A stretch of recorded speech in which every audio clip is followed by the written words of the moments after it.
We have determined that we should not take sides in this war by becoming a combatant. And we have held firmly to that position, and we plan to continue to hold firmly to that position.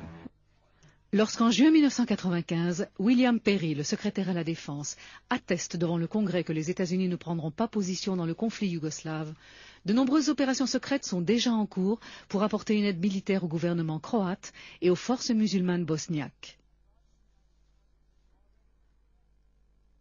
Sur un aéroport isolé, perché dans les montagnes de l'île de Brač en Croatie, les services de renseignements américains mettent en place un système de reconnaissance d'avions sans pilote appelé UAV. Pendant ce temps-là, les soldats croates surveillent l'aéroport.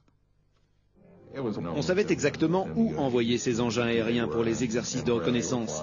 Si les réseaux d'information se brouillaient, nul doute qu'il y avait un avion de surveillance dans les parages radioguidés par les types de la CIA.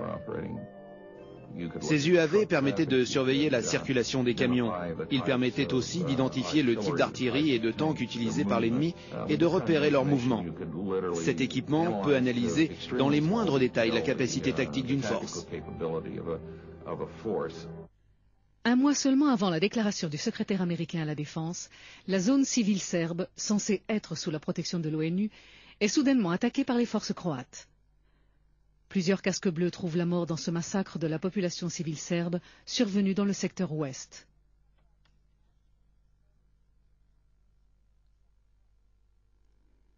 Des milliers de réfugiés serbes traversent alors la rivière Save pour fuir la Croatie et rejoindre le nord de la Russie. D'après les sources croates, 1000 Serbes auraient été tués dans cette attaque. Les églises orthodoxes serbes, quant à elles, estiment à 5000 le nombre de morts civiles. Mais les Américains n'émettent aucun commentaire sur cette atrocité, y compris sur la mort des casques bleus. En effet, les États-Unis soutiennent militairement les forces croates. Les représentants français et britanniques demandent alors au Conseil de sécurité de l'ONU de sanctionner la Croatie. Leurs multiples tentatives sont contrecarrées à maintes reprises par l'ambassadrice américaine auprès de l'ONU, Madeleine Albright. 6 mois plus tôt, en novembre 1994, le secrétariat d'État et de la Défense avait accepté un contrat entre un groupe de généraux vétérans et le gouvernement croate. Les Croates avaient payé pour ce contrat, mais ils avaient l'accord du Pentagone. Ces officiers américains vétérans n'étaient certes plus en service actif, mais ils jouaient le rôle de conseillers auprès du gouvernement et de l'armée bosniaque et auprès de l'armée croate. Sur le terrain, ils étaient très actifs.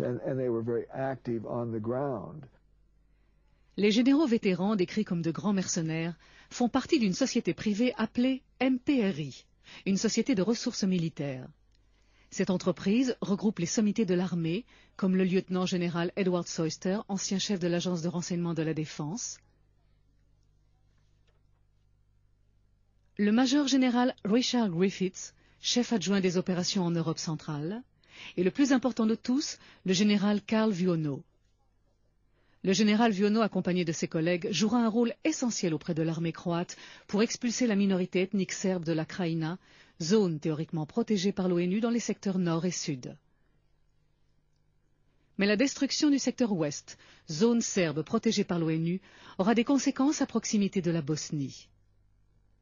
D'après Lord Owen, en ne s'opposant pas à la prise du secteur ouest par la Croatie, les États-Unis auraient en fait, je cite, donné le feu vert à l'armée serbo-bosniaque pour attaquer Srebrenica et Zepa.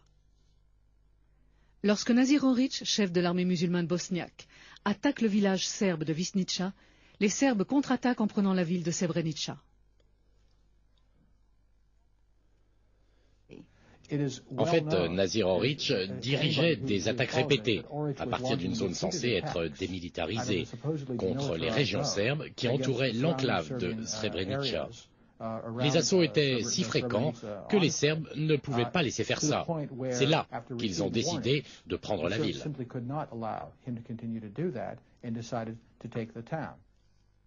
Orić et des milliers de soldats traversent alors le territoire occupé par les Serbes et s'enfuient vers la ville de Tuzla, peu de jours avant que les forces serbes n'entrent dans les villes de Srebrenica et Zepa. À Srebrenica, les femmes et les enfants musulmans sont placés dans des bus par les forces serbes et conduits en lieu sûr, à Tuzla. Quant aux hommes musulmans, 1000 à 2000 d'entre eux sont capturés par les Serbes qui les accusent d'avoir participé à la série de massacres commandés par Nazir Orić. À La Haye, un soldat croate ayant combattu aux côtés des Serbes de Bosnie affirme avoir participé à l'exécution de 1200 musulmans, alors qu'à peine 200 corps ont été retrouvés sur le site. Mais Madeleine Albright évoque des nombres bien plus élevés en parlant des victimes des représailles serbes à Srebrenica. Or, d'après le CICR, le Comité international de la Croix-Rouge, les milliers de musulmans prétendument disparus ont été retrouvés près de Tuzla. Ils travaillaient au service de l'armée musulmane. Le journaliste du Washington Post, John Pomfret, affirme que 4000 soldats musulmans se sont enfuis pour regagner Tuzla. Pourtant, quelques années plus tard, dans les rapports officiels, ces mêmes soldats sont toujours considérés comme disparus depuis la prise de Srebrenica. Madeleine Albright, en particulier, insistait sur le fait que le nombre de victimes musulmanes exécutées par les Serbes s'élevait à 8000 ou 10 000. Rien ne prouve de tels nombres. Mais un épisode bien plus sanglant se prépare. L'attaque de l'armée croate contre la région essentiellement serbe de Krajina. Le 1er août 1995, les soldats croates attaquent la population serbe de Krajina dans les secteurs nord et sud. Cette opération a mobilisé plus de 100 000 soldats croates équipés de tanks, d'avions et d'artillerie. Alors que les États-Unis nient officiellement leur implication dans ce que les Croates appellent l'opération Tempête, leurs forces soutiennent activement cette sanglante opération de nettoyage ethnique. Les équipements américains ont perturbé le réseau de communication serbe, si bien que les commandements et les systèmes de contrôle se sont trouvés bloqués.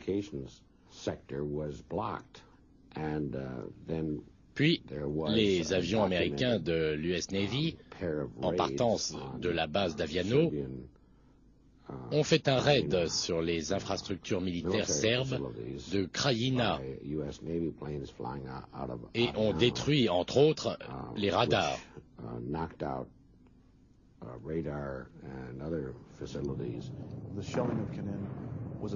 Le bombardement de Kenin était un acte de terreur délibéré destiné à précipiter le départ de la population serbe restante. Cette attaque a été menée contre des civils non armés. Les balayeurs étaient venus pour éliminer les preuves de cet acte meurtrier et vandale avant que l'entrée triomphante des Croates dans Knin ne soit filmée. Ils avaient tout prévu. Après avoir dénoncé le nettoyage ethnique, les planificateurs militaires américains aident la Croatie à perpétrer la plus grande épuration ethnique de cette guerre jusqu'alors.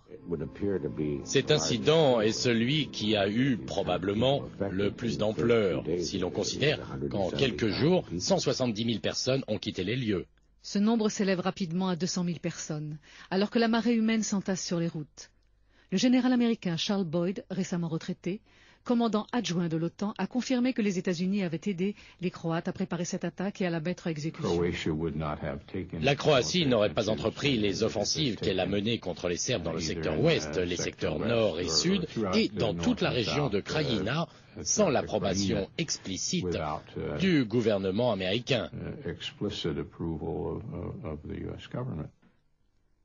Roger Cohen du New York Times rapporte les propos d'un journaliste militaire croate qui confirme que le général Viono du MPRI a bien rencontré ses homologues croates à plusieurs reprises quelques jours avant l'opération Tempête. La tactique qu'ils ont utilisée pour l'attaque de la Krajina était la même que celle qu'ils ont employée pour l'opération Tempête du désert. La stratégie américaine consistait à lancer des offensives sur plusieurs fronts et à faire des attaques éclairs. D'ailleurs, il est intéressant de souligner que l'attaque croate a été appelée opération Tempête, en comparaison avec l'opération Tempête du désert. La manière dont ils ont employé et déployé leurs forces reflète parfaitement l'entraînement qu'ils ont suivi. Cette stratégie, en grande partie américaine, a été très efficace.